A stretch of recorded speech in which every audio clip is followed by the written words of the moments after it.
자, 여러분 안녕하십니까. 2024년도 물류관리사 물류관련 법규 담당한 저는 전표훈입니다. 여러분 반갑습니다. 자, 2024년도 28회 물류관리사 시험제 여러분들 준비하시는데 여러분들이 이제 합격을 하기 위해서 이제 가장 중요한 과목 중에 하나가 이제 물류 관련 법규입니다. 5과목 모두 다 중요하겠지만 그 중에서도 물류 관련 법규는 이제 과락도 많기 때문에 여러분들이 가장 걱정하는 과목이라고 할 수가 있겠습니다. 하지만 물류 관련 법규는 이제 법 과목이기 때문에 특성상 이 과락이 아니라 어떻게 보면 더 안정적으로 점수를 딸 수 있는 부분이 분명히 있습니다. 그래서 여러분들과 함께 그런 부분들 말씀을 드리고요. 첫 번째 시간이기 때문에 전체적인 오리엔테이션 진행하고 어떤 부분들을 여러분들이 공부를 해야 될지, 어떤 부분들을 여러분들이 전략적으로 접근해야 될 것인지, 어떤 부분들을 여러분들이 암기를 해야 되는 것인지 이런 부분들에 대해서 말씀을 드리는 시간을 갖도록 하겠습니다. 자, 그래서 여러분들한테 그 업로드한 자료 있습니다. 그래서 그 자료 보시면서 진행을 하고요. 그 다음에 지금까지 뭐 다른 과목들, 물류관리론, 그 다음에 화물운송 이런 과목들은 대부분 여러분들이 뭐 PPT라든가 아니면 전자칠판을 이용했는데 물류 관련 법규는 그 법 규정 자체가 아주 세세한 부분들이 출제되고 교과서에 있는 부분들 상당수가 좀 출제가 되기 때문에 책을 보면서 진행을 하도록 하겠습니다. 그 점 미리 말씀을 드리고 진행하도록 하죠. 자, 나눠드린 자료, 업로드 자료 보도록 하겠습니다. 물류 관련 법규 전략적인 학습 방법입니다. 그래서 이제 포인트는 전략적이란 말이죠. 전략을 세운다라는 거예요. 전략을 세우는 것이고, 전략 이전에는 이제 목표가 있겠죠. 그래서 여러분들의 목표는 합격이에요, 합격하는 것이고, 이때 법규가 어떤 역할을 할 것이냐, 이런 부분들이죠. 법규가 과락을 맞을 과목이 아니라고 분명히 말씀을 드렸습니다. 과락이 아니라 생각보다는 안정적인 점수를 맞을 수 있다. 안정적인 득점이 가능한 과목이 바로 법규입니다. 여러분들이 법규에서 실패하는 이유 중에 가장 큰 이유 중에 하나가 뭐냐면 공부를 별로 안 하기 때문이죠. 공부를 안 한다라는 건 짧은 시간 내에 이제 법규까지 공부하기가 좀 버거운 부분이 분명히 있다라는 겁니다. 대부분이 법을 갖다가 이제 전공한 분들이 거의 없기 때문에 짧은 시간 내에 암기를 하고 법의 체계를 이해한다는 게 솔직히 쉽지는 않습니다. 하지만 분명히 방법이 있다라는 거예요. 그래서 그런 부분들 제가 10여 년 동안 물류 관련 법규를 여러분들한테 강의를 해드렸고 여러분들이 장단점을 제가 다 어느 정도 다 파악하고 있기 때문에 거기에 대해서 맞춤형으로 말씀을 드리도록 하겠습니다. 일단 물류 관련 법규는 7개 법률로 구성이 되어 있습니다. 그래서 물류 관련 법규 5개, 그 다음에 유통 관련 법규 2가지로 되어 있죠. 그래서 보면 이 7가지 법률이에요. 물류정책 기본법, 물류시설의 개발 및 운영에 관한 법률, 이거 줄여서 이제 물류시설법이라고 할 겁니다. 물류시설법. 그다음에 화물 자동차 운수사업법, 무려 10문제가 출제가 되고 있죠. 아주 중요한 법률이고요. 그 다음에 유통산업 발전법, 유통산업 발전법이 여기 나와 있는 유통법규에 해당하는 것입니다. 그 다음에 철도사업법, 항만운송사업법, 농수산물 유통 및 가격 안정에 관한 법률, 줄여서 이제 농안법이라고 할 거예요. 농안법. 가장 적은 수가 나오고 있죠. 그래서 이 7가지 법률을 공부를 할 건데 이 7가지 법률의 특징 중에 하나가 출제되는 법마다 출제되는 문제의 숫자가 다르다라는 거예요. 다르다라는 거. 자, 우리 기본적으로 1번, 2번, 3번, 4번 얘네들 주로 4법이라고 합니다. 여기서 주로 80% 정도가 출제가 되고 있습니다. 물류정책기본법이 8문제가 출제되고 있고요. 물류시설의 개발 및 운영에 관한 법률도 8문제. 그 다음에 화물 자동차 운수사법 무려 10문제가 출제가 되고 있죠. 근데 10문제가 출제되지만 10문제 출제된다는 건 중요해서도 그런 거지만 또 어떻습니까? 출제 범위가 상당히 많아요. 조문 자체가 가장 많다라는 것입니다. 그러니까 10문제가 출제가 되겠죠. 유통산업 발전법 주로 최근에 5문제에서 6문제 출제되고 있습니다. 5개 나올 때도 있고 6개 나올 때도 있고 최근에는 주로 5개 나오는 경향이 많다. 철도사업법인데 철도사업법은 사업이에요. 철도사업에 관련된 법률인데 법의 양은 많지가 않습니다. 그렇지만 출제는 3개에서 4개 정도가 출제되고 있다. 최근에는 4개가 방점이 많이 찍히고 있죠. 그래서 최근에는 유통산업발전법이 주로 5개, 그 다음에 철도사업법이 4개가 나오는 경향이 많습니다. 물론 6개 나올 때는 3개가 나오겠죠. 그 다음에 항만운송사업법, 이것도 운송사업법입니다. 여기는 3문제. 어떻게 보면 7개 법률 중에서 법조문이 가장 적은 게 항만운송사업법입니다. 그래서 조문 자체가 몇 개 안 되기 때문에 그 조문들을 모두 다 알고 계셔야 된다. 3개 다 맞을 수가 있다는 겁니다. 여기서 3문제. 그 다음에 농산물 유통 및 가격 안정에 관한 법률 2문제. 그래서 총 40문제가 출제됩니다. 여기 나와 있는 농안법 같은 경우에는 그 법 조문이 상당히 많죠. 7개 법률 중에서 2번째 아니면 3번째 정도 될 정도로 상당히 많은 조문을 가지고 있는데 출제는 2문제밖에 되지가 않는다라는 거예요. 그런데 개정사항까지 있고 하기 때문에 이 2문제를 맞춘다라는 게 상당히 비효율적이고 좀 어렵다. 그래서 여러분들은 1법부터 6법에 일단 집중을 해주시고 시간이 남으시면 7법을 공부하시면 되겠다. 만약에 내가 시간이 없다 그러면 하나를 스킵한다면 얘가 스킵의 대상이 될 수도 있다라는 거. 물론 공부 시간이 충분하다면 다 보시면 되는데 생각보다 상당히 법조문이 많습니다. 내용이 많아서 제가 책에도 엄청 줄여놨음에도 불구하고 양이 좀 됩니다. 그래서 우리는 공부는 전략적으로 공부한다라는 거죠. 전략적으로 공부한다라는 건 효율성을 강조한다라는 거예요. 효율성과 경제성이죠. 경제성을 강조하겠다. 효율성은 뭐고 경제성은 뭐냐? 얘네들 같은 말인데 이건 뭐냐? 인풋 대비 아웃풋이죠. 우리가 인풋을 합니다. 투입을 하는 거죠. 투입 대비 산출이 얼만큼 내느냐가 중요한 거예요. 이게 바로 효율성이죠. 투입 대비 산출. 최소의 투입으로 최대의 산출을 하는 게 상당히 중요하다. 특히 우리는 시험 준비하는데 시간이 많지가 않잖아요. 물류관리사 아주 많이 준비하셔야 서너 달 공부하시고 짧은 분들은 한 달 공부하고 시험 보는 분들도 상당히 많다라는 거예요. 물론 이제 본인이 각자 처한 위치라든가 그 다음에 경험이라든가 공부하는 양이라든가 전공이라든가 이거에 따라 다 다를 수 있겠지만 한 달에서 한 네 달 정도 공부하신다라는 거죠. 그렇게 해서 합격을 하기 위해서는 최소의 투입으로 최대의 산출을 가져오는 게 매우 중요하다. 이거 하기 위해서 중요한 게 뭡니까? 뭐가 중요하냐면 기출이에요. 기출 분석이 가장 중요하고 이 기출 문제에서 거의 80% 이상이 출제가 된다라는 것입니다. 대부분의 문제가 여기서 출제가 되고 있다는 사실을 여러분들이 꼭 알고 계셔야 될 필요가 있다. 그래서 이 부분 강조 드리고요. 자, 그래서 우리는 이 7개 법률을 공부함에 있어서도 각기 포인트가 다르고 강약이 다르다라는 거죠. 강약이 다르다라는 건 중요한 법률이 있다라는 거죠. 이 7개 법률 중에 가장 중요한 법률은 제1법입니다. 1법. 물류정책기본법이 가장 중요하다. 왜 그러냐? 첫 번째 나오는 법률이고 우리 법 과목의 가장 중요한 부분이 뭐냐면 체계가 있다라는 거예요. 법의 체계가 있다라는 거죠. 그 체계가 거의 유사하다. 우리 개별 법률들은 거의 유사해서 첫 번째 법률을 통해서 여러분들이 그거를 모조리 다 익히시는 게 중요하죠. 그래서 첫 번째 법률, 물류정책기본법이 가장 중요하고 또 하나 물류정책기본법이 중요한 이유 중에 하나는 여기는 여러분들이 다른 법률에 비해서 가장 들어본 단어가 많이 나오는 법률이다라는 거죠. 우리 이런 거 들어봤어요? 물류의 공동화 아니면 물류의 표준화 물류의 정보화 이런 말 들어봤죠? 이게 다 어디 나오느냐? 물류정책기본법에 정의가 돼 있다는 거예요. 다 나와 있는 것이고 얘네들이 하나의 다 문제다. 이거 말고도 친환경 물류 이런 것들 있죠. 요즘 가장 이슈가 되고 있는 것 중에 하나가 친환경 물류 아니겠습니까? 이것 또한 물류정책기본법에 정의가 되어 있다. 여러분이 다 알 수 있는 부분이죠. 물류의 합리화 이런 단어도 나오고요. 그 다음에 물류의 정의가 나와 있는 게 바로 물류정책기본법이고 여기엔 가장 기본적인 법의 체계를 모두 다 갖추고 있는 법률이기 때문에 여러분들이 물류정책기본법은 매우 중요한 법이다라는 거 강조드리고요.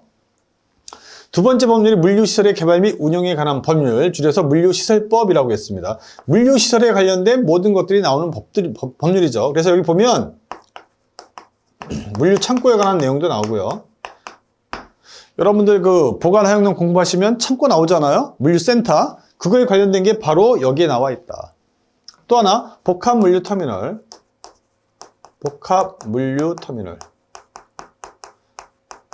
복합물류터미널 또한 물류시설법에 나와 있고요. 또 하나 중요한 거 얘네들 모두 품고 있는 물류단지라는 개념이 있어요.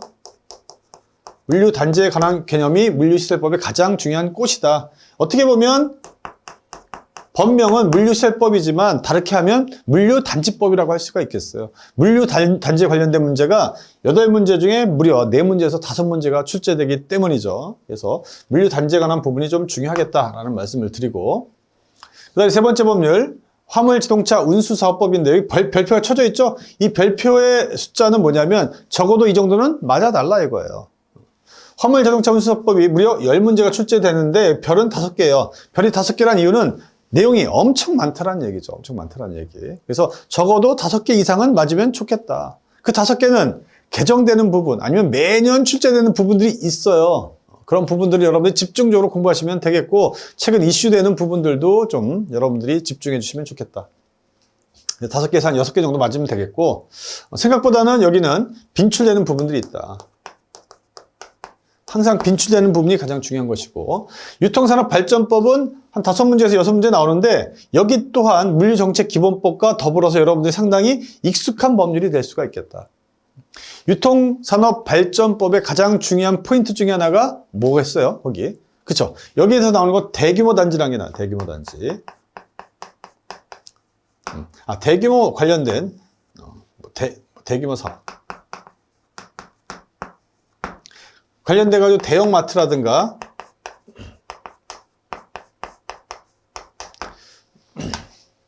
대형마트 아니면 백화점 이런 것들이 나와요. 그래서 대규모 사업들이 좀 나옵니다. 다른 말로 하면 대규모 점포 등이라고 해요. 대규모 점포 등. 다시 대규모 점포 등으로 갈 거죠. 대규모 점포 등이에요. 점포 등이라는 건 대규모 점포 플러스 준대규모 점포 이렇게 얘기하는데 여기 나오는 것 중에 중요한 것 중에 하나가 지금 대형마트, 백화점, 복합 쇼핑몰 이런 것들인데 특히 대형마트에 관련된 부분이 상당히 중요하게 나온다. 최근에 이게 대규모 점포 관련돼 가지고 법률이 좀 개정될 기미를 보이고 있죠. 우리 이전에는 한 달에도 뭐 2번 쉬어야 되고 뭐 주말에 쉬어야 되고 뭐 이런 부분들이 있었습니다. 이틀 이상 쉬어야 되고 뭐 이런 것들이 있는데 그런 것들이 좀 풀릴 것 같죠? 풀릴 것 같습니다. 그래서 좀 변동사항이 있기 때문에 올해 변화사항을 좀 지켜봐야 될 부분이고 상당히 이슈가 있는 부분이기 때문에 대규모 점포에 관련돼서는 잘 볼 필요가 있겠다. 그 다음에 철도사업법, 항만운송사업법인데 앞에 모두에도 말씀드렸지만 5번째 법률, 6번째 법률, 철도사업법, 항만운송사업법, 운송에 관련된 부분이죠. 운송사업법인데 이 관련된 부분들은 내용 자체가 얼마 되지가 않는다. 법조문이 몇 개 안 되기 때문에 여기서 3개에서 4문제가 출제가 되죠. 3문제에서 4문제 출제되는데 모두 다 맞을 수 있도록 노력해 주셔야 되고 항만운송법은 법조문 자체 몇 개가 되지가 않습니다.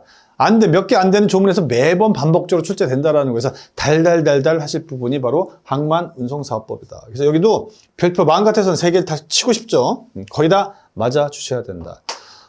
마지막으로 농안법 같은 경우에는 내용이 엄청 많습니다. 근데 2문제밖에 출제가 되지 않기 때문에 올해는 뭐가 나올지 이렇게 딱 찍기가 쉽지가 않다라는 부분이에요. 그래서 저런 부분들은 여러분 강약을 조절하셔서 공부하는 게 중요하다. 자, 그렇다면 우리는 전략적으로 어떻게 공부를 할 것이냐? 이 전략적으로 공부할 내용에 대해서 잠깐 말씀을 드리도록 하겠습니다. 이 첫 번째 시간이 생각보다는 매우 중요한 시간이 되겠습니다. 자, 단시간 동안에 7개 법률을 검토해야 돼요. 기본적인 법률의 체계. 우리 7개 법률이 있는데 법 체계가 개별법이기 때문에 거의 동일해요. 민법이라든가 헌법이라든가 이런 법률이 아니란 얘기예요. 그래서 기본 법률들은 우리 개별 법률들은 거의 비슷한 체계를 가지고 있다라는 거에서 구성되는 내용이 같아요. 예를 들면 법에 보면 법의 제1조가 있습니다. 법 제1조는 법의 목적이에요, 목적. 이 법은 어떤 목적을 가지고 만들어졌다 이거죠. 국민경제 발전에 이바지함을 그 목적으로 한다라고 되어 있어요. 대부분 우리 7개 법률은 다 그렇게 되어 있습니다. 제1조에 보면 쭉 가다가 이 법은 어쩌고 하다가 국민경제 발전에 이바지함을 그 목적으로 한다. 국민경제란 말이 나오죠. 경제법이라는 거예요. 경제법. 그래서 법 제1조는 법의 목적이 나오고 법 제2조는 용어의 정의예요. 용어. 이 법에서 가장 중요한 용어, 아주 특별한 용어들을 규정해 놓고 있는데 이 부분이 출제 포인트 중에 하나죠. 출제 포인트 중에 하나다. 예를 들면 물류정책기본법 제2조 1호가 바로 물류의 정의입니다. 물류란 이렇게 되죠. 물류란. 재화가 공급자로부터 조달 생산되어 수요자한테 전달되거나 소비자로부터 회수되어 폐기될 때까지 이루어지는 운송, 보관, 하역 등과 이에 부과되어 가치를 창출하는 가공, 조립, 분류, 수리, 상표업체 판매, 정보통신 등을 우리 물류라고 한다 이렇게 되어 있습니다. 용어의 정의가 나와 있단 말이죠. 이게 출제 포인트예요. 그래서 우리 첫 번째 법률 물류정책기본법에 보면 물류의 정의, 그다음에 물류사업의 분류, 뭐 맨날 나오는 것들이죠. 맨날 나오는 것들. 그 다음에 국제물류주선업. 국제물류주선업도 상당히 잘 나오는 포인트 중에 하나입니다. 타인, 자기 타인이죠. 타인, 자기 타인. 나중에 본문에서 보겠지만 타인의 수요에 의해서 자기의 명의와 자기의 계산으로 타인의 물류시설 장비 등을 이용해서 물류의 수출입을 업으로 하는 자 이렇게 되어 있습니다. 이게 국제물류주선업이에요. 이 법 제2조고 법마다 제2조는 용어의 정의로 되어 있다. 근데 용어의 정의는 출제 포인트 중에 하나다라는 말씀을 드리고 법 제3조 제3조가 뭐냐면 법의 내용과 절차예요. 법의 내용과 절차다. 상당히 많은 내용으로 구성이 되어 있죠. 그러다가 법의 맨 마지막 조 마지막 조문은 뭐냐? 법이란 놈은 원칙적으로 지키라고 만들어져 있는 것이죠. 법은 지켜야만 되는 것입니다. 지켜야만 되는 것인데 지키지 않았을 때 벌칙 규정이 있어요. 벌칙 규정. 벌칙 규정. 그래서 벌칙은 또 두 가지죠. 하나는 형벌 규정이 있고요. 여기서 말하는 형벌이란 징역형 또는 아니면 벌금형을 얘기하는 것이고 또 하나 경미한 경우에는 그쵸? 우리 행정질서벌이라고 그래요. 행정질서벌. 행정질서벌이라는 게 있어요. 다른 말로 하면 과태료죠. 과태료. 이런 규정들이 있고 형벌은 또 시험에 나오는 경우들이 있기 때문에 여러분들 보실 필요가 있겠다. 이게 전체적인 법의 구조예요. 구조. 그렇죠? 이 내용 안에 보면 특히 내용과 절차에 보면 여러 가지 내용들이 있죠. 이 법을 갖다 구성하기 위해서 어떤 계획이란 게 나와요. 계획. 그래서 계획에 관련된 부분도 시험에 계속 나오는 것이고 이 밑에 보면 벌칙 규정이 있으면 이 벌칙 규정 위에 보면 청문이라는 제도도 나와 있고 법 구성이 거의 비슷합니다. 거의 비슷해요. 그래서 여러분들은 법률의 기본적인 체계를 좀 알아두셔야 되고 그다음에 최근 이슈 매우 중요하죠. 최근에 제정되거나 개정된 부분 상당히 중요한 부분에 해당하기 때문에 그 부분 말씀드릴 거고 오늘 할 내용이 있는데 물류정책기본법도 2024년도 1월 9일자로 또 개정된 내용이 있어요. 그게 7월 10일자로 시행이 됩니다. 우리가 올해 2024년도에는 8월 달에 시험 보기 때문에 7월 10일에 시행된 내용은 출제가 된다는 얘기죠. 그게 바로 또 나왔어요. 그래서 제가 어저께 강의 준비하면서 쭉 보다 보니까 1월 9일자로 또 바뀐 내용이 있었습니다. 그래서 그 내용까지 반영을 하도록 하고요. 우리 책에는 반영이 안 돼 있어요. 우리 책이 1월 달에 책을 내기 위해서는 11월까지, 그 전년도 11월까지 작업이 되기 때문에 그 이후에 12월, 1월에 있었던 개정사항은 담지를 못했습니다. 그래서 그 내용은 제가 강의를 진행할 때 말씀을 드리도록 하겠습니다. 그래서 최근 이슈 부분, 제정되거나 개정된 부분 매우 중요하고 또 더 중요한 건 뭡니까? 기출제 부분이에요. 매년 출제됐던 부분들이 어떤 건지 여러분들이 봐주시는 것이고요. 제가 그걸 꼭 말씀을 드릴 것입니다. 그 다음에 챕터가 하나 시작할 때 맨 앞에 보면 제가 다 만들어 놨어요. 첫 번째 3페이지 보면 물류정책기본법의 흐름도가 나와 있습니다. 법의 흐름도는 4개의 아주 중요한 법률들이 있었죠. 물류정책기본법, 물류시설법, 화물자동차운수사법, 그 다음에 유통산업발전법 이 4개 법률에 관련돼서는 제가 흐름도를 다 넣어놨습니다. 그 흐름도가 아주 중요한 거예요. 그리고 거기다가 여러분들은 기출 표시를 해놓으시면 어떤 게 중요하구나 이걸 다 알 수 있다는 얘기죠. 그래서 기출된 부분이 아주 중요하고요. 다른 과목과 달리 화물운송론이라든가 그다음에 물류관리론, 보관하역론, 국제물 이런 거랑 좀 달라요. 법규는.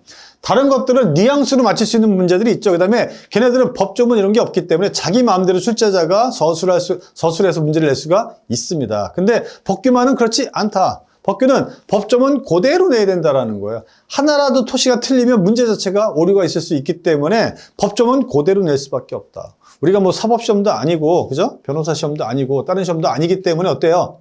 판례 문제 이런 거 나오지 않습니다. 학설 문제 나오지가 않아요. 법조문만 그대로 출제가 되기 때문에 빈출되는 법조문, 그 다음에 법조문 자체가 그대로 출제가 되는 것이죠. 그래서 그 그대로 나와 있는 그 법조문을 여러분들이 알아두시는 게 중요하다. 그래서 제가 PPT 띄우지 않고 책으로 진행할 거예요. 그래서 책 몇 페이지 몇 줄에 어디에 동그라미 치세요. 그 부분을 여러분 집중적으로 암기를 해주시면 좋을 것 같습니다. 간단하게 법의 구성을 보면 지금 했던 내용이죠. 법의 목적, 용어의 정의, 그 다음에 기본적인 내용들, 마지막 조에는 벌칙이 나온다. 그 법의 구성을 보면 공법이라는 놈도 있고 서법이라는 놈도 있고 사회법이라는 놈도 있어요. 그래서 최초의 법률은 사법이었어요, 사법. 사법이란 건 개인과 개인 간의 관계를 규율하는 법률이었죠. 그러다가 국가가 이제 개입하기 시작합니다. 국가의 공권력이 개입되기 시작하죠. 그래서 국가와 공권력과 개인 간의 관계를 규율하는 법률이 바로 공법이에요, 공법. 그래서 사법이 먼저 생겼고, 하무라비 법전 이런 것들이 대표적인 사법 아니겠습니까? 우리나라 민법, 그죠? 이런 것들. 그러다가 공법이라고 해서 국가가 규율하는 법률이 나왔어요. 국가와 개인 간의 관계. 대표적인 게 헌법 이런 것들이죠. 그러다가 우리가 사람들이 생활하다 보니까 또 중간에 관련된 법들이 필요했다라는 거죠. 그게 바로 사회법이다. 대표적인 게 노동법이라든가 사회보장법이라든가 경제 관련된 법률이라든가 최근 환경 관련된 법률들이 있었죠. 환경법 이런 것 다 어디예요? 다 사회법에 해당한다. 그중에 우리는 경제 관련 법규, 이게 뭐냐? 물류 관련 법규는 경제법에 해당한다. 그래서 법체 1조를 보면 쭉 나오다가 국민 경제 발전에 이바지함을 그 목적으로 한다라고 해서 법의 목적이 경제법이라는 게 나와 있습니다. 그래서 우리는 경제법을 공부할 것인데 경제법은 살아있는 법률이다. 그래서 매년 바뀌어요. 그래서 매년 바뀌는 내용은 뭐냐면 사회 변동성을 반영하기 위한 것이죠. 제일 많이 바뀌는 법률이 세법입니다. 세법. 세법은 매년 엄청난 내용이 바뀌죠. 근데 거기에 못지않게 우리 물류 관련 법규도 매년 많이 개정되고 있고 개정되는 내용들이 출제가 잘 되고 있다. 중요하니까 개정되는 것이겠죠. 그런 부분들 말씀을 드리고요. 그 다음에 이번 시간에 하이라이트가 되겠습니다. 법규의 기본적인 문제들에서 우리는 어떤 것들을 이제 공부해야 되냐 이런 부분들입니다. 그래서 보면 20대 80이라고 해서 여러분 다 아시는 거죠? 20대 80 법칙. 이 파레토 법칙이라고 그래요. 파레토 법칙.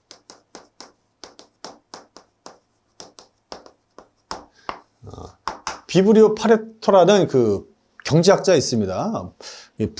분류해주는 거, 분배해주는, 분배 경제학의 대가인데, 이 사람이 이제 만들어낸 법칙 중에 하나가 80대 20 내지 20대 80이라고 하죠. 20대 80이라고 하기도 하고, 80대 20이라고 하는데, 이게 뭐냐? 이게 가장 중요한 20%가 있다라는 거죠. 만약 책이 있으면, 책이 1000페이지 책이 있으면, 이 1000페이지가 시험에 다 나오는 건 아니라는 것이죠. 그 중에 중요한 20%가 있다라는 거예요. 1000페이지 중에 200페이지가 빈출되는 페이지라는 것이죠. 빈출되는 부분이라는 거예요. 만약에 출제되는 포인트가 100개다. 100개가 다 매번 나오는 게 아니라 이 중에서 20개 정도는 매번 출제됐는데 이게 중요하다는 얘기죠. 이거를 잘 가져가야 된다. 나머지 80개는 그때그때 달라요. 나올 때도 있고 안 나올 때도 있는데 우리는 매번 나오는 빈출되는 20개에 집중해야 된다는 얘기죠. 이게 바로 80대 20 법칙이에요. 그래서 매번 빈출되는 문제가 있다라는 거죠. 그게 바로 박스 내용입니다. 박스에 나와 있는 내용. 아까도 말씀드렸지만 법 제2조는 용어의 정의라고 말씀드렸는데 우리 40개 중에 용어의 정의에 관련된 문제가 적어도 3개 이상 나와요. 3개 이상. 물론 용어의 정의를 딱 단독으로 묻는 문제도 있지만 지문에 섞여가지고 나온다는 얘기죠. 용어의 정의가.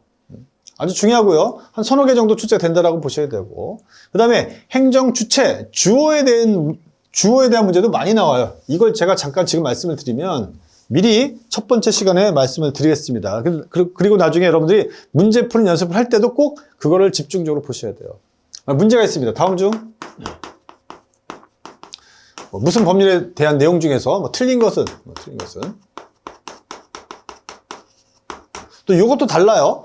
틀린 것은과 옳은 것은 이걸 찾는 문제는 또 난이도가 달라집니다. 자, 틀린 것을 찾는 게 쉬울까? 옳은 것을 찾는 게 쉬울까? 자, 정답을 말씀드리면 틀린 것을 찾는 것이 훨씬 더 쉽다. 이건 매우 어렵다. 이거는 difficult예요. difficult. 왜? 1번부터 이렇게 쭉 있습니다. 1번, 2번, 3번, 4번, 5번 있습니다. 자, 틀린 것은요, 이 5개 중에 좀 뉘앙스가 이상한 애가 있어요. 그거 하나 딱 집어내면 맞출 수 있어요. 5개 지문을 다 알지 못하더라도 맞출 수 있는 부분이 있습니다. 하지만 다음 중 옳은 것은 이걸 찾아내려면 5개 지문을 다 정확하게 알아야만 맞출 수 있는 문제예요. 이게 훨씬 더 어렵다. 일단 난이도로 친다면 다음 중 틀린 것은 옳은 것을 찾는 문제가 조금 어렵다. 그래서 이번 시험 딱 봤는데 다음 중 옳은 것은 몇 개인가? 옳은 것에 관련된 문제가 한 40문제 중에 15문제. 그럼 되게 어려운 시험이 되는 거예요. 그런 말씀 드리고 또 하나 우리 뭐 하다 말았냐면 행정 주체, 주어가 중요하다는 말씀을 드렸습니다. 우리 지문을 보면 다른 과목과 다르게 법규는 지문이 꽤 길어요. 시험 문제가 있으면 시험지 이렇게 있으면 1번, 2번, 3번, 4번, 5번 쭉 나오는데 다른 과목들은 한 면에 보통 한 5에서 문제가 출제가 됩니다. 근데 법규는 그렇지 않아요. 법규는. 어떨 때는 1번, 2번, 3번, 어떨 때는 4번. 문제수가 더 적다라는 거죠. 왜 그럴까요? 지문이 그만큼 길다라는 거예요. 길다라는 거. 지문이 매우 긴데 엿먹으라 그런 것이냐? 그렇지가 않습니다. 이것도 포인트를 알면 지문이 길어도 상관이 없어요. 우리가 속독을 할 필요도 없습니다. 자, 지문을 보면 쭉 나와요. 어쩌고저쩌고 나오죠, 이렇게. 보통 2줄에서 3줄이에요. 2줄에서 3줄. 짧으면 2줄, 길면 3줄이에요. 4줄이 나오는 경우들도 있죠. 이렇게 쭉 나온단 말이죠. 근데 이걸 다 읽느냐? 그렇지가 않아요. 포인트는 이 주어를 잘 보셔야 된다. 주어가 맞는지가 매우 중요하다. 이 주어는 대부분 각부 장관들이라든가 시도지사, 지장, 군수, 구청장 이런 사람들이 나와요. 무슨 장관, 국토교통부 장관, 이제 줄여서 이제 국장이라고 합니다. 국장. 국토교통부 장관이 나올 수도 있고, 아니면 해양수산부 장관이 나올 수도 있고, 아니면 국장 및 회장이 같이 나올 수도 있고요. 아니면 여기 또 산업통상자원부 장관이 나올 수도 있고, 아니면 기획재정부 장관이 나올 수도 있고, 때에 따라서는 시도지사, 아니면 지장, 군수, 구청장이 나올 수도 있습니다. 있어요. 이 주어가 맞는지를 묻는 게 상당수가 나온다라는 거예요. 상당수가. 그래서 주어를 일단 잘 보셔야 돼요. 잘 보셔야 돼. 국토교통부 장관인지, 해양수산부 장관인지, 아니면 같이인지, 아니면 산업통상자원부 장관인지, 아니면 기획재정부 장관인지, 시도지사인지, 시군구청장인지 이거를 꼭 아셔야 된다. 주어가 그만큼 매우 중요하다. 행정주체가 누구인지. 그 다음에 쭉 읽다 보면 주어도 있고, 그 다음에 주어의 행위가 나와요. 행위. 행정행위라고 합니다. 행정행위. 주어의 행위가 딱 나오는 순간이 있어요. 보면 등록인지, 허가인지, 면허인지, 신고인지, 인가인지를 묻는 것들이 나온단 말이에요. 지문을 보면서 파악을 해요. 쭉 보다 보니까 주어 행위가 등록이에요. 근데 등록인데 여기 뭐 면허로 나왔어. 그러면 틀린 것이죠. 그걸 찾아내는 거예요.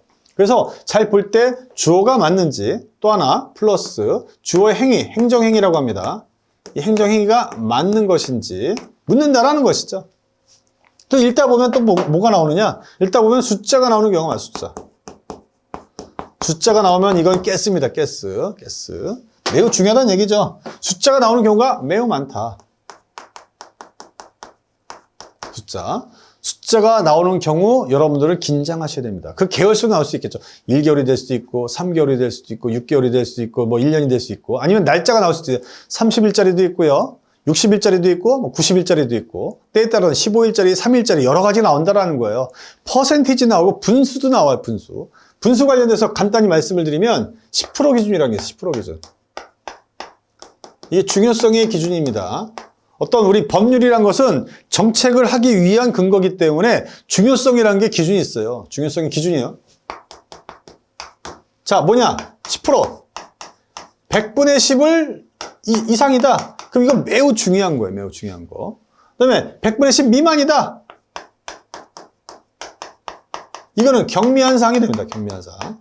100분의 10이라는 게 생각보다는 매우 중요한 기준이 되는데 대부분 10% 기준인데 법에 따라서는 또 5%짜리가 있고 또 20%짜리가 있어요. 그래서 100분의 20짜리도 있고 100분의 30짜리도 있고 100분의 5짜리도 있고 대부분 100분의 10이 중요성의 기준이다. 이런 거 말씀을 드리고요. 뭐 퍼센트도 나오겠죠. 이런 것들. 그래서 숫자가 나오면 일단 긴장하셔라. 40문제 중에 숫자가 나오는 게 한 15문제 정도 돼요. 10문제에서 15문제 되는데 그 중에서 또 숫자가 정답인 것도 상당수가 있다라는 거죠. 숫자가 나오면 긴장하셔라. 그럼 맨 마지막에 지문 읽으시다가 맨 마지막에 보시면 서술어 부분이 있어요. 서술어. 주어가 나오면 또 서술어가 있겠죠. 이 서술어를 잘 보실 필요가 있겠다. 서술어가 또 정답의 근거를 제시합니다. 서술어. 일단 서술어 관련돼서 가장 중요한 거는 뭐겠어요? 긍정인지 부정인지가 중요하겠죠. 긍정인지 부정인지에 따라서 지문이 맞을 수도 있고 틀릴 수도 있는 거예요. 그래서 긍정, 부정.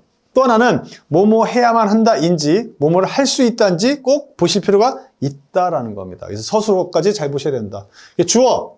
주어의 행위, 그 다음에 숫자가 나오면 숫자 아주 긴장하셔라. 그 다음에 맨 마지막에 서술어까지. 그래서 이 지문을 보시는 요령이 있다라는 거. 이걸 다 읽고 있으면 시간 가는 거죠. 날 새는 겁니다. 주어가 맞는지, 주어 행위가 맞는지, 또 하나 숫자가 나오면 숫자가 맞는지 서술어가 맞는지를 확인하는 작업을 하는 게 바로 우리 시험을 준비하는 요령이다. 이런 말씀 드리겠습니다. 수업 시간에 진행하면서 할 건데 행정행위 좀 전에 말씀드렸습니다. 우리 가장 많이 나오는 게 등록이라는 행위가 있고요. 또 허가, 또 인가, 그다음에 신고, 면허 이런 것들이 있어요. 그 행위에 대해서 여러분이 아셔야 되고 그다음에 우리 법에 보면 계획들이 많이 나오면 법마다 계획이 나와요. 법마다. 우리 첫 번째 법률이 물리정책기본법인데 물리정책기본법에 보면 첫 번째 법률에 보면 첫 번째 계획이 나오죠. 국가물류기본계획, 지역물류기본계획이라는 게 나와요.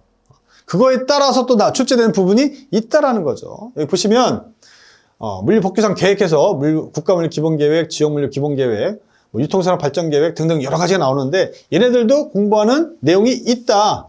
준비해야 될 내용이 있다라는 거죠. 우리가 지문을 볼 때 주어, 행정행위, 숫자, 서술어 이렇게 보듯이 마찬가지입니다. 마찬가지. 자, 계획이 나오면 법마다 계획이 나와요. 법마다 계획. 근데 계획은 5가지로 정리를 하면 돼요. 이 계획을 누가 수립하느냐? 수립권자. 이게 뭡니까 이거? 사람이죠, 사람. 주체예요, 주어. 이 주어가 맞는지. 그 다음에 계획 관련돼서 국가물류 기본계획이면 이거는 어떤? 수립 주기. 몇 년 단위로 나오느냐? 이건 뭐예요? 숫자죠, 숫자. 매우 중요합니다. 그 다음에 이 계획의 내용들이 나와요, 내용들. 이 계획의 절차가 나옵니다. 좀 쉽게 나오면 내용, 어렵게 나오면 절차 이런 것들이 나오겠죠. 그 다음에 다른 계획. 다른 계획과의 관계.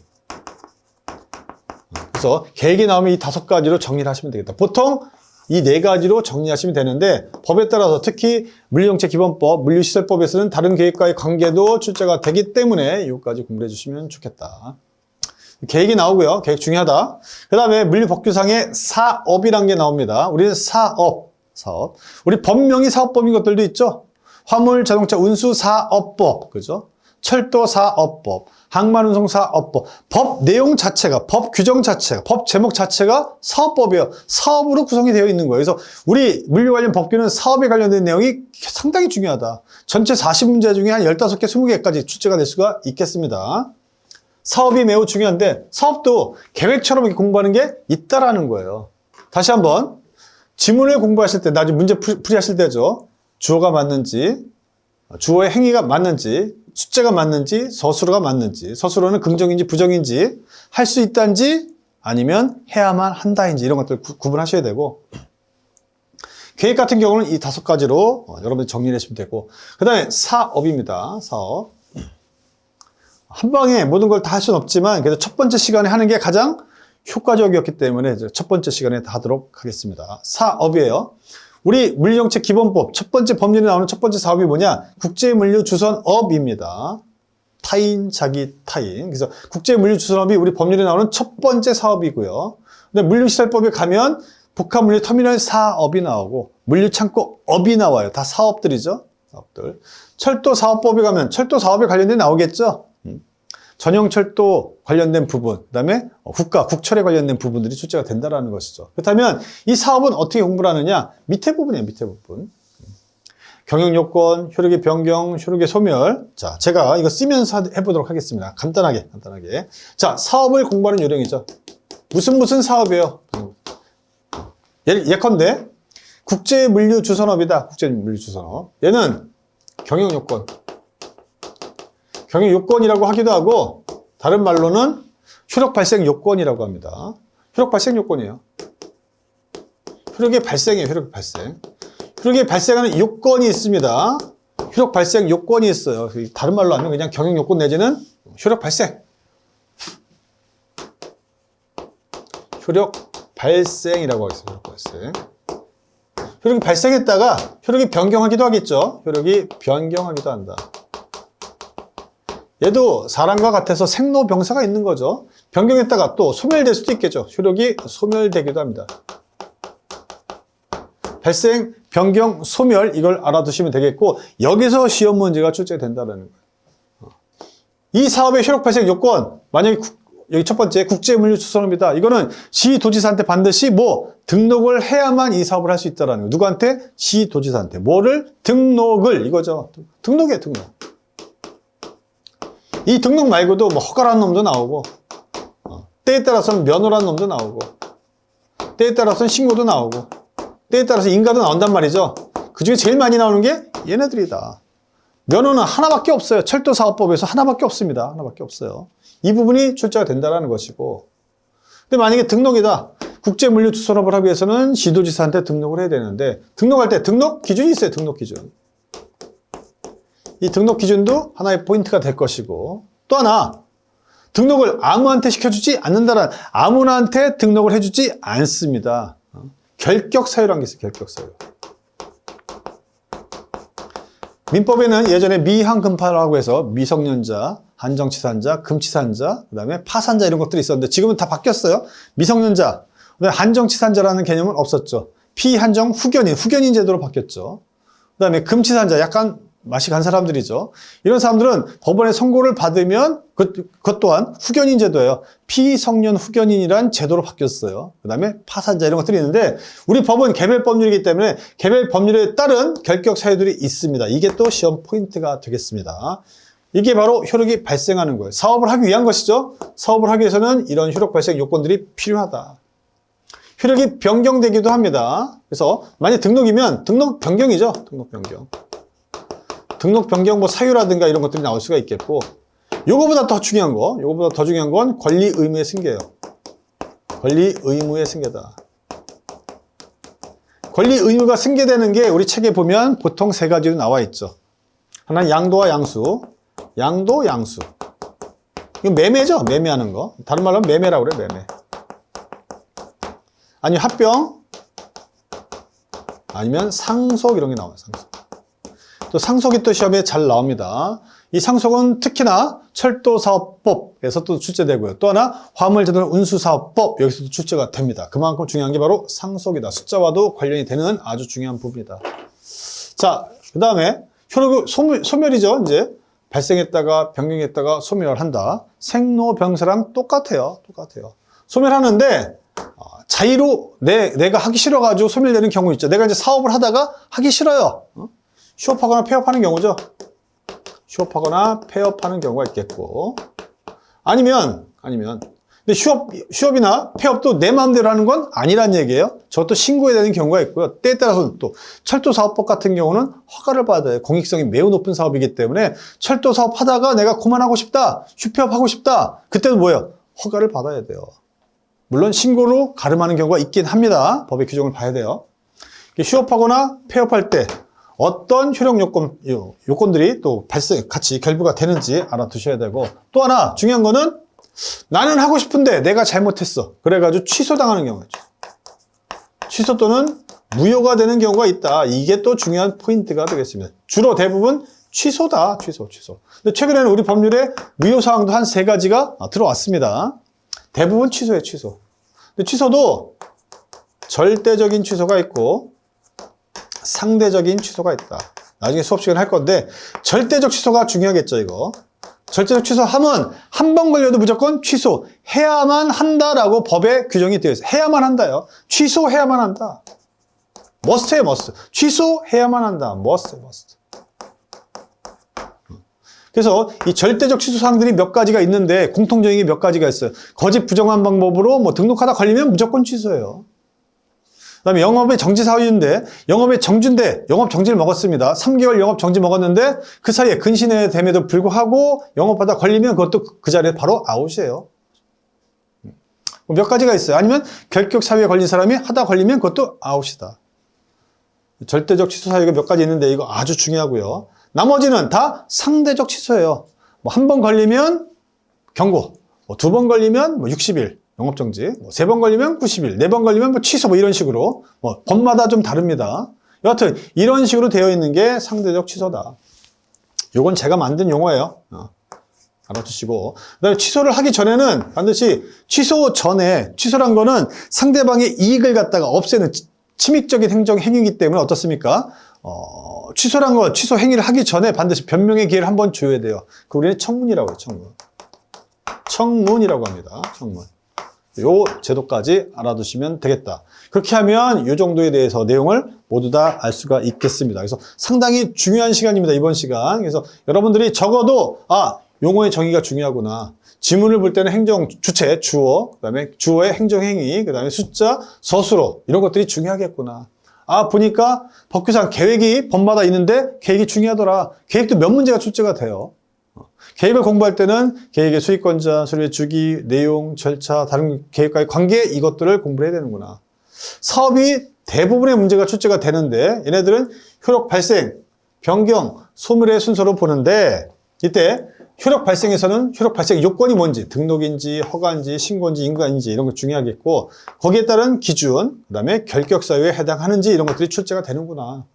이렇게 변경에서는 만약에 등록이라면 등록의 변경 사유가 뭔지, 더 중요한 건 권리 의무의 승계 부분이 좀 중요하겠구나.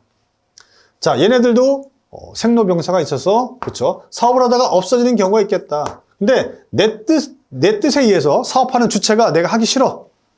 휴업하거나 폐업하는 경우 이때도 어떤 행정행위가 필요하다는 거. 더 중요한 건 나는 하고 싶은데 내가 뭔가 잘못했습니다. 하자가 있었어요. 그래서 취소당하거나 무효당하는 경우가 있어서 효력이 소멸되는 경우가 있는데 이때 특히나 취소 부분이 중요하다. 절대적 취소 사유 중요하겠고 취소 전에는 청문이라는 절차가 필요하겠구나. 여기까지가 가장 중요한 내용들을 좀 말씀을 드렸습니다. 마지막으로 이번 시간 마지막 OT 시간의 마지막에서 물리정책기본법에서 득점 전략을 잠깐 말씀드리도록 하겠습니다. 특히나 물리정책기본법 첫 번째 법률 매우 중요하고요. 철도사업법, 항만운송사업법은 법조문 자체가 몇 개가 되지가 않습니다. 그래서 이거는 다 맞으려고 공부를 하시는 게 중요하겠다. 그래서 득점이 용이한 법률은 좀 세밀하게 하시는 게 중요하겠고 그 다음에 여타의 법률들은 기출문제, 그 다음에 개정법률 위주로 공부를 하시되 제가 다 찝어 드릴 겁니다. 줄을 쳐가면서 동그라미 쳐가면서 형광펜으로 밑줄 그어가면서 할 거예요. 네, 반드시 요 이론 문제 가지고만 안 돼요. 책만 봐가지고는 안 되고요. 책 보신 다음에 더 중요한 건 반드시 문제를 통해서 이 부분들이 어떻게 표현되어 있는지를 보시는 게 중요하겠다. 마지막으로 개정법률 부분 숙지가 매우 중요하기 때문에 이런 건 나중에 한번 더 정리하는 시간을 갖도록 하겠습니다. 그래서 이번 시간 여기까지 하고요. 다음 시간에는 첫 번째 챕터 1이죠. 물리정책 기본법 흐름도부터 진행하도록 하겠습니다. 첫 번째 법률은 가장 중요하고 법의 체계가 모두 다 나와 있기 때문에 두 번째, 세 번째, 네 번째 법률에 동일하게 적용되는 부분들에 대해서는 다 먼저 공부를 하도록 하겠습니다. 그래서 첫 번째 법률에서 시간이 좀 걸리더라도 정리를 좀 꼼꼼하게 하도록 하겠습니다. 여러분 이번 시간 수고 많으셨습니다. 감사합니다.